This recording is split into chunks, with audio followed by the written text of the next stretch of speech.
Welcome, everybody. This is Dennis Littky, who's one of the co-founders of Big Picture, co-founder of the Met, and now co-founder of College Unbound. I'm coming to you each week to have a message to all our parents, our students out there in the world. And I want to dedicate this one to my heroes. Obviously, everyone on the front line and that are bringing food to people that are in the hospitals. But also my heroes are the teachers and the parents who are trying to teach at the same time teachers are trying to teach. So I thank all of you. I know how hard it is. One of the problems, though, I had is it happened so fast that people just put stuff online. In college, they took their course, put it online. In elementary school, they made worksheets, sent it out. So it's okay. You're still my heroes, but the real heroes are the teachers and the parents who are trying to say, what can we do different during this time? The world's different. How can I create more relevant curriculum? So I'm sitting around thinking about this, looking at all my books, and these titles pop up to me that really say what we should be doing now. So the first book is Change the Way You See Everything. And yes, it's backwards, because everything's backwards and we got to look at things differently. So once you look at it differently, how do you react differently? How do you create differently? This is an incredible opportunity for us. And then my next book that popped out to me is Teaching as an Act of Love.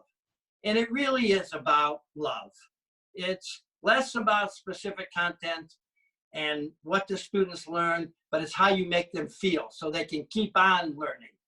And I have a couple examples. We had a reporter visit the Met School, international reporter for 35 years. And she said in her debrief, she never heard the word love said so much during the day. And that made me very proud. And then a friend of mine ran into a college student, didn't know that the adult was in College Unbound, and said, how's College Unbound? And the student said, it's the first college that cared about me. And that's love. And then there was this big study done on our work, and a foundation director was talking about an interaction that the author was relating and said, it's really about love. And I don't know if love can be scaled. Love can be scaled. I'm telling you, it has to be. And we've shown it with the Met School and Big Picture expanding to 150 schools. And if you have the love, you have the right people, you have the design, you'll be able to expand. So the next book, old book, but one of my favorites, called Unschooling. Here it is. And they have 50 unschooling rules, and they have 50 chapters. And 3 of the titles are so perfect. And one says, everyone's always been unschooling. What do we think? Kids aren't learning? College people aren't learning out in the world? You think school's the only place? No way. So how do we take advantage of it? Another chapter, tests don't matter. Absolutely. But instead of saying no SATs, they're figuring out how kids can do it at home. Wrong answer.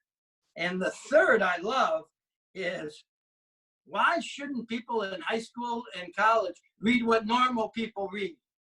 Who reads a textbook after high school and college? Not me. So these are great rules. And then on the college side, 10 years ago, we're losing our minds, rethinking American higher education, okay? The next one, I love the title. Whackademia, an insider's account that troubled university. So it's also time to stop writing and start doing. We know they're not right, okay? And at this time, I ask a couple questions. There's a book by Dick Elmore that I actually have a chapter in, and it says, I used to think and now I think. It's so important to ask ourselves this.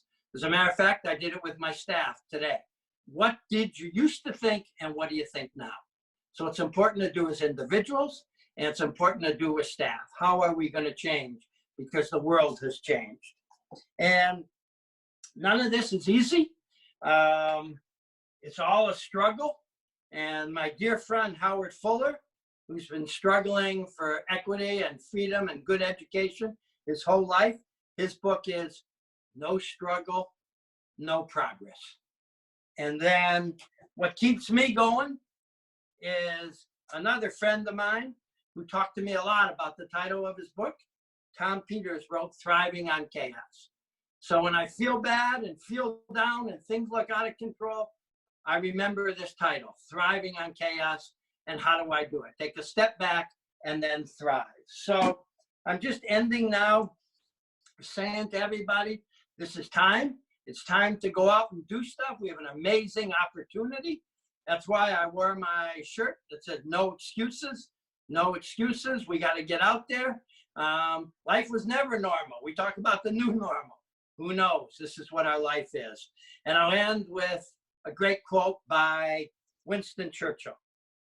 Never let a serious crisis go to waste. No excuses. Go for it. Peace.